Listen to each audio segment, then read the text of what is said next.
কেড়ে নেব।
শান্তির এক্সিবিশন গ্যালারিতে মৃত শান্তির অশান্ত নৃত্য।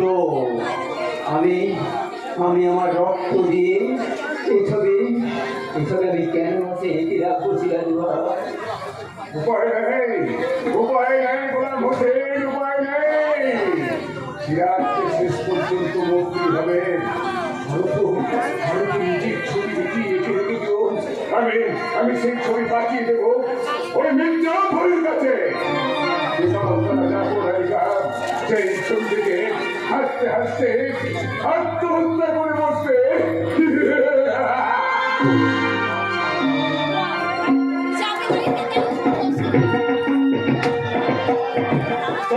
ভাই ও বন্ধুগণ, ও মা বোনেরা, এই শহরে পৌরসভা ইলেকশনে আমি আমার সেবা করার প্রতিজ্ঞা দিয়ে জোড়া প্রতীক চিহ্নে আমি ভোটে দাঁড়িয়েছি। আমি বুঝতে পেরেছি কষ্ট করে আপনারা আছেন। আমি আপনাদেরকে কথা দিচ্ছি বন্ধুগণ, সেই কষ্ট আমি দূর করে দেব। আমি কি করব আমার মিটিং এর সঙ্গীত পরিচালক তার সঙ্গীতের মাধ্যমে আপনাদেরকে বলবি। হ্যাঁ, আমি জানিয়ে দেবো। মা ও বোনেরা, আপনারা অনেকেই জানেন আমি এই যুগের বিখ্যাত কবি সাংবাদিক শঙ্খচিল।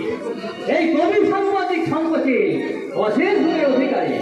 ইনি সত্যবাদী, চরিত্রবান এবং দেশপ্রাণ সমাজসেবক। রবীন্দ্রনাথ, নজরুল, সুকান্তর পরিবার স্থান। ইনি স্বভাব কবি, তো শীঘ্রই হয়তো ইনি নোবেল পুরস্কার পেতে পারেন। এবারে কবি সাংবাদিক শঙ্খচিলের মুখে আমার পরবর্তী অনুষ্ঠান শুনুন সত্যি গর্ব, শুনুন দিয়া মন। দীনবন্ধু ঘোষ দস্তিদারকে কি কারণে ভোট দেবেন করিব তা বর্ণন। দীনবন্ধু ঘোষ দস্তিদার মানুষকে ভালোবাসেন, উনি করেননি তো বিয়ে জনসাধারণের কল্যাণার্থে উনি দিয়েছেন তো নিজের জীবন বিলিয়ে। কি কাজ করবে সেটা তো বলো। আরে বলছি উনি বসিয়ে দেবেন কল, রাস্তাঘাটে মাটি ফেলে বুঝিয়ে দেবেন, করবেন আপনারা চলাচল। যে মেয়েদের হয়নি গতি তাদের উনি জুটিয়ে দেবেন গতি। হ্যাঁ বন্ধুগণ, আমি ওই সমস্ত সব কাজ করে দেব।